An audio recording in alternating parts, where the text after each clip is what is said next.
जहाँ मंदिर हैं उन्हें तो मंदिर के रूप में स्वीकार करना ही चाहिए सबको। और मंदिर को मंदिर कहने में बुराई क्या है? यदि आपने मंदिर तोड़ करके कुछ और बनाया है तो ये तो आपकी समझदारी है कि आप उसे वापस करें, कहें कि भाई साहब ये आपका मंदिर था, अब हम आपको दे रहे हैं, आप इसे स्वीकार करें। हम सनातनियों को मिलजुल करके संगठित होकर के रहना चाहिए। जहाँ सुमति तहाँ संपत्ति नाना, जहाँ कुमति तहाँ विपत्ति निदाना। हम संगठित रहेंगे तो क्या बुराई होगी? संगठित रहें, बहुत अच्छा है। तो संगठन में बहुत बड़ी ताकत है। हिंदू को तो नेता बनना ही चाहिए। यदि अच्छे लोग नेता बने तो क्या बुराई है? दूसरा ये है कि जहाँ मंदिर हैं उन्हें तो मंदिर के रूप में स्वीकार करना ही चाहिए सबको। और मंदिर को मंदिर कहने में बुराई क्या है? यदि आपने मंदिर तोड़ करके कुछ और बनाया है तो ये तो आपकी समझदारी है कि आप उसे वापस करें, कहें कि भाई साहब ये आपका मंदिर था, अब हम आपको दे रहे हैं, आप इसे स्वीकार करें। क्योंकि वो किसी कालखंड में तोड़ा गया। क्यों तोड़ा गया? क्या और जगह नहीं थी मस्जिद बनाने की? तो मंदिर तोड़ के ही क्यों बनाना है? आज कोई मस्जिद तोड़ के मंदिर बनाए तो हम ही कहेंगे कि गलत है। हम किसी मस्जिद को तोड़ करके मंदिर नहीं बनाना चाहते, लेकिन यदि मंदिरों को तोड़ के मस्जिदें बनाई गई हैं तो मंदिर की वापसी होनी चाहिए, यही धर्म है। जिस तरीके से महाराज जी अब चल रहा है कि मंदिर निकल रहे हैं, उन्होंने इसको लेकर भी चिंता जताई है और कहा है कि ऐसा नहीं होना चाहिए। हमारा मेन मंदिर राम मंदिर को लेकर के सभी मंदिर मैन हैं, सभी मंदिर मैन हैं। और सभी मंदिरों में यदि सनातन के अवशेष हैं तो मतलब तोड़ा ही गया है ना मंदिर, बड़ा हो या छोटा हो। बात धर्म की है कि भाई धर्म क्या आपको मंदिर तोड़ करके कुछ और बनाने की इजाजत देता है?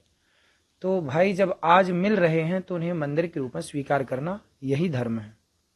महाराज जी, बांग्लादेश में भी अभी कल 3 मंदिरों को तोड़ा गया है और साथ ही अब तक 2200 मुकदमे जो हैं वो हिंदुओं के खिलाफ हुए हैं। इस पर क्या कह रहे हैं?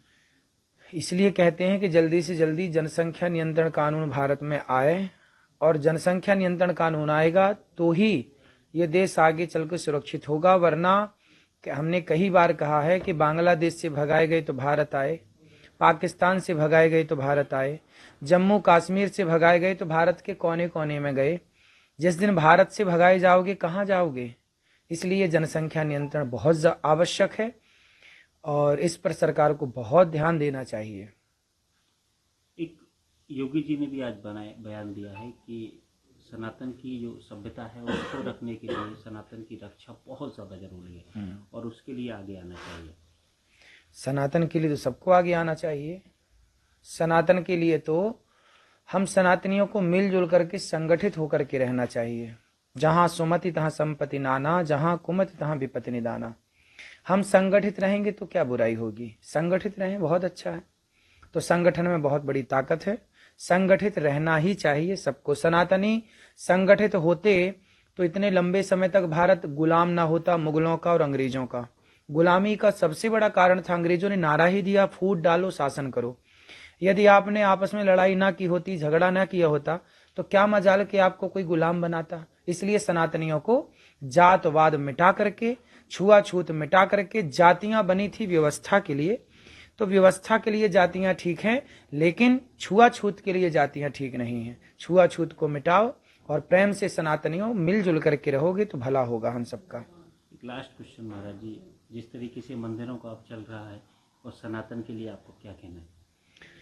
देखो, सबसे बड़ी बात है कि हम अपने मन को ही मंदिर बनाएं और अपने राष्ट्र को, हमारा देश सनातन है, प्राचीन है। सनातन धर्म ही इस देश की जान है और शान है। इसलिए हम तो कहते हैं कि गुरुकुलों की स्थापना हो। यदि भारत को बढ़िया विकसित देखना चाहते हैं तो राम के जमाने में, कृष्ण के जमाने में भारत इतना विकसित था कि उड़ने वाले विमान उस दौरान थे। आज की जो विकास, आज का जो विकास है, इससे कई गुना विकसित राम के और कृष्ण के जमाने में यह देश था। वो क्यों था? क्योंकि उस जमाने में गुरुकुल थे। गुरुकुल थे और गुरुकुलों में हमारे ऋषि मुनि जो रिसर्च करके विद्या अर्जित करते थे, वो रिसर्च की हुई विद्या को बच्चों तक पहुंचाते थे और विद्या का कोई शुल्क नहीं था। इसलिए भारत तब कैसा था? तब विश्वगुरु था। जब से स्कूल आए तो विश्वगुरु पता नहीं कहाँ चला गया। अब पुनः विश्व गुरु बनाने के लिए हमें इस गुरुकुलों की स्थापना करनी चाहिए। हम उस गुरुकुल में सारे विषय पढ़ाएं, सारी भाषाएं पढ़ाएं, पर मूल रूप से अपने वैदिक सिद्धांत।